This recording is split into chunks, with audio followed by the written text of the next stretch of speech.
दोस्तों, कैसे हो आप सब। Welcome back to my channel. तो आज की कहानी बहुत ज़्यादा स्पेशल है। ब्रह्माणी और तिल के बीच पंचतंत्र की कहानी। आज की कहानी है ब्रह्माणी और तिल के बीच इन हिंदी। तो चलो शुरू करते हैं। बहुत समय पहले की बात है।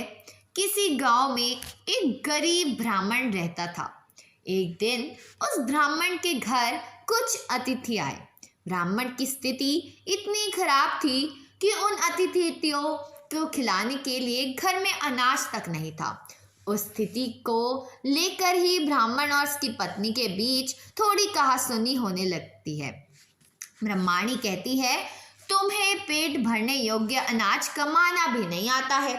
इसका नतीजा है कि आज घर में अतिथि आ खड़े हुए हैं और हमारे पास उन्हें खिलाने के लिए कुछ भी नहीं है। इस पर ब्राह्मण अपनी पत्नी से कहता है, कल कर्क संक्रांति है। मैं कल भिक्षा लेने के लिए दूसरे गांव जाऊंगा। वहां एक ब्राह्मण ने मुझे आमंत्रित किया है। वह सूर्य देव की तृप्ति के लिए कुछ दान देना चाहता है। तब तक जो कुछ भी घर में हो उसे आदर सत्कार के साथ अतिथियों के सामने रखिए। ब्राह्मण की यह बात सुनकर ब्रह्माणी कहती है, तेरी पत्नी होकर मैंने कुछ सुख ही नहीं भोगा है। न कभी खाने को मेवा मिष्ठान मिला, न ही ढंग से वस्त्र और आभूषण। आज तू कह रहा है कि जो भी घर में पड़ा हो वो अतिथियों के समक्ष रख दो। जब कुछ है ही नहीं तो मैं उनके समक्ष क्या रखूं? पड़े हैं तो बस एक मुट्ठी तिल। तो क्या अतिथियों के सामने सूखे तिल रखना अच्छा लगेगा? पत्नी की यह बात सुनकर ब्राह्मण कहता है, ब्रह्माणी, तुम्हें ऐसा बिल्कुल भी नहीं कहना चाहिए। कारण यह है कि इच्छा के अनुसार किसी भी मनुष्य को धन की प्राप्ति नहीं होती है।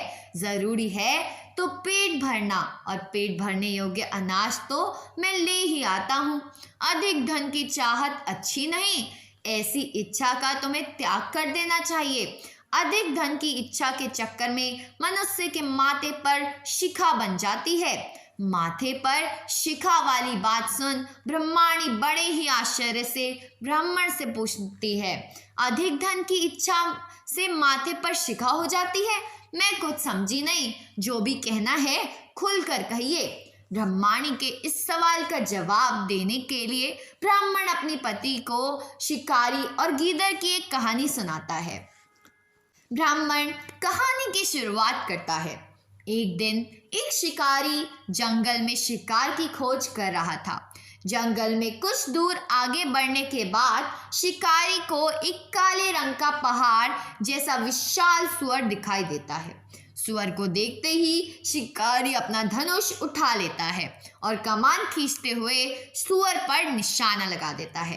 कमान से निकला हुआ तीर तीव्र गति से सुअर को घायल कर देता है। घायल होने पर सुअर चिंघाड़ता हुआ शिकारी पर पलटवार कर देता है। सुअर के तीखे दांतों से शिकारी का पेट फट जाता है। इस तरह शिकारी और शिकार दोनों ही अंत हो जाता है। इसी बीच खाने की तलाश में भगता हुआ एक भूखा गीदड़ वहां से होकर गुजरता है, जहां शिकारी और सुअर का शव पड़ा हुआ था।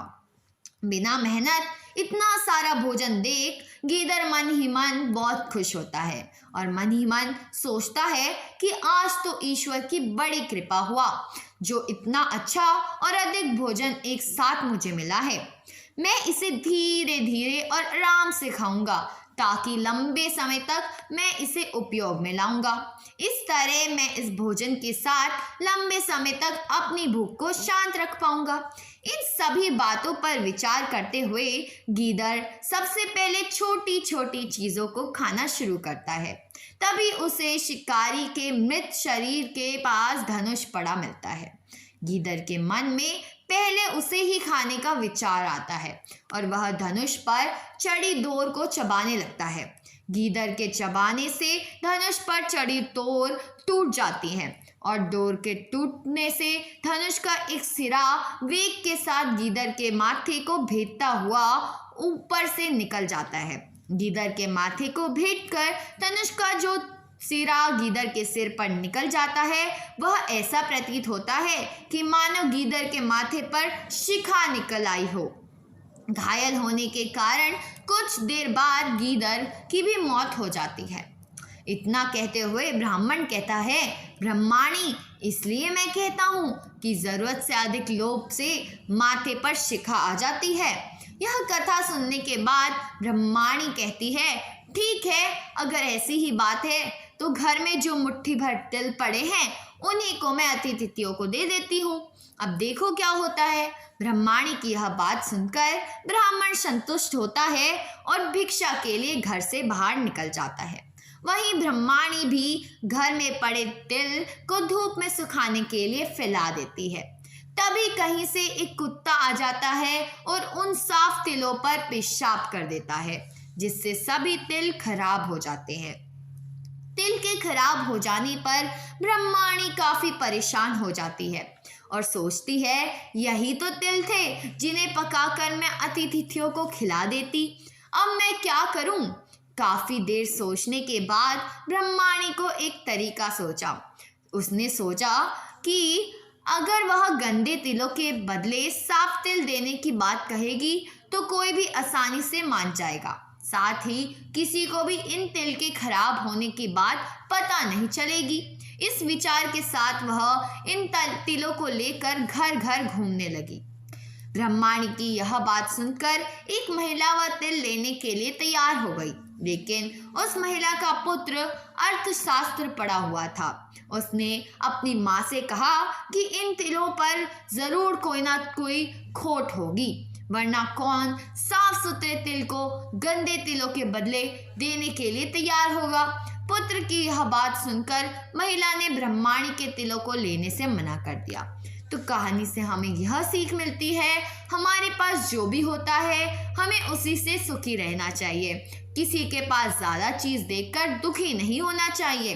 तो दोस्तों, आज की कहानी यही थी। मिलते हैं अगली वीडियो में।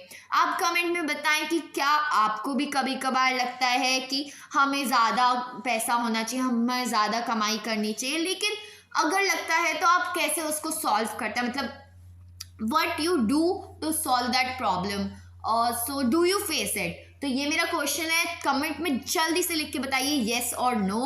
तो अगर आपको अपने आप में कंट्रोल है तो वेल एंड गुड है, बट हम भी ह्यूमंस हैं, हर ह्यूमन को अपने आप में कंट्रोल नहीं होता है। तो चलो मिलते हैं अगली वीडियो में। कहानी अच्छी लगी हो तो कहानी को लाइक करिए, चैनल को सब्सक्राइब करिए और वीडियो को ज़्यादा से ज़्यादा शेयर कीजिए, जिससे सबको इस कहानी का पता चले, क्योंकि ये कहानी बहुत रोमांचक है, मेरे को बहुत पसंद आती है और आशा करती हूँ कि आपको भी बहुत पसंद आई होगी। Bye bye.